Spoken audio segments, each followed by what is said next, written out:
What's up, we should say movies here. Now, Universal Pictures and Focus Features, which of course Focus Features is owned by Universal, so that's that. But has had some really good stuff that came out this year. So here's my top 10 favorite Universal films and even Focus Features movies of the year. All right, now I only have about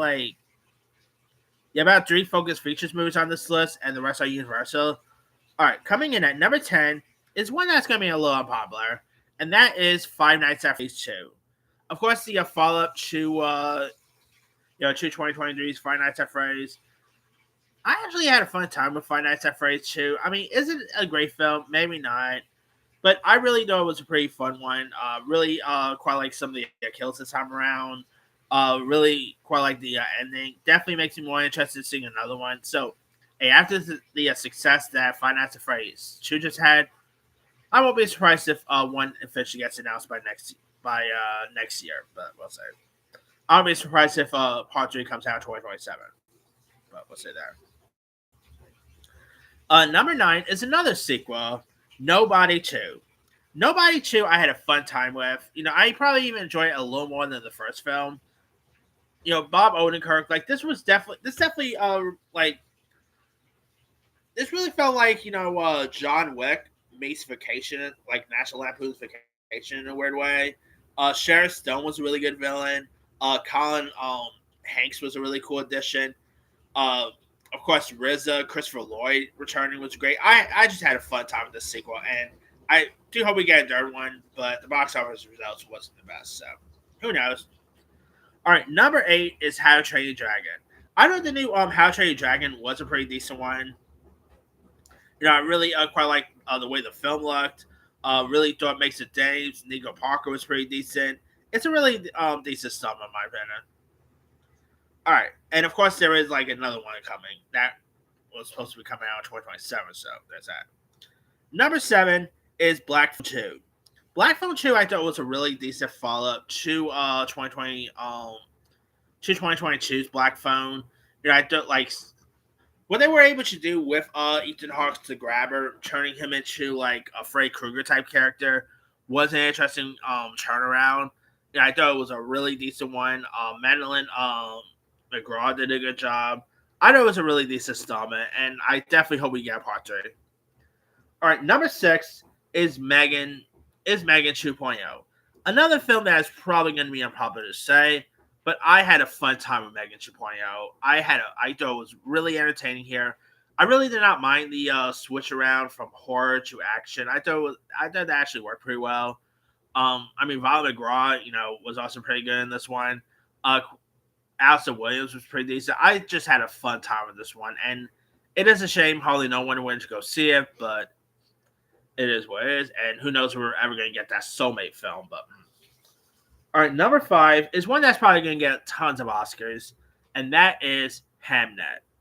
Hamnet, of course, is directed by Chloe Zhao, starring the likes of Jessie Buckley, who might actually win an Oscar for this. Who knows?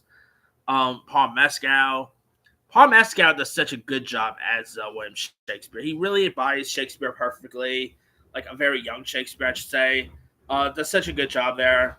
I really quite liked, what they did with this one. I like the scenery, the surrounding here, the costumes and stuff. It was such a really decent film. If you guys haven't seen it, give it a go. A really heartbreaking film, too. All right, number 4 is another Blumhouse film that came out this year, and that is Drop. Drop, I think, is probably the best out of the Blumhouse movies that came out this year. Of course, I really thought Megan Faye and Brandon Skinner both did a good job in this one. I thought it was a really fun, entertaining one. Lots of crazy twists and turns around. I had a fun time with this, and it's a well worth a watch there. All right, coming in at number 3 is Bagona.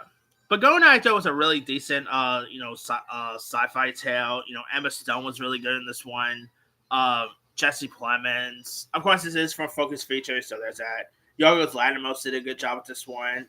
Love the makeup here. Love the designs and stuff. The cinematography and score is really good. I mean, it's a really decent one there. Number 2 is another Focus Features film, and that is Song Sung Blue. Of course, I actually just checked out this one this past week. Song Sung Blue is terrific. Great music here. Great performances by Hugh Jackman, Kate Hudson. The one who plays like Kate Hudson's daughter in this, Ella Anderson, was also really good. Michael Perrioli, Jim Belushi pops up. He does such a good job here. It is such a really remarkable film. Definitely, love the Neil Diamond music, and it's such a really decent film there. All right, and my number one favorite is, of course, Wicked for Good. I really quite enjoyed Wicked for Good. I mean, is it as good as that first Wicked movie? Definitely not. But I still thought it was a decent installment. Ariana Grande was just as good here. I love the new music that was included. Cynthia Erivo was great. I mean, the whole Dorothy thing, seeing her from afar was an interesting way to do it. Of course, it became a really massive hit as well. It's such a really decent one, and I had a fun time with it. But that's pretty much it there.